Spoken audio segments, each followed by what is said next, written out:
Hello guys, in this tutorial you will learn how you can clear rule email formatting in your messages and emails you send on Proton Mail. So let us guide you through this. So guys, let's just assume you crafted an email like this here on Proton Mail in your inbox and you're ready to send it to your contact.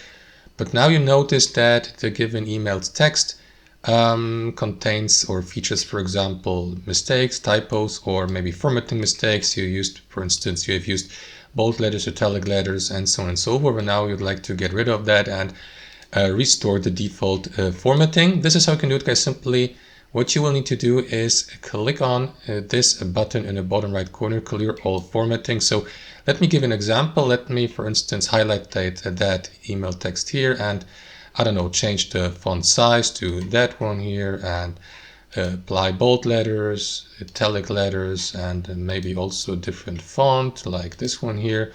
And you don't like it and would like to return to the previous one. Let me also apply the strike through. So click on clear formatting, and that is going to, as you can see, restore the default text formatting. And that's how it works, guys. Thanks for watching, and I'll see you next time.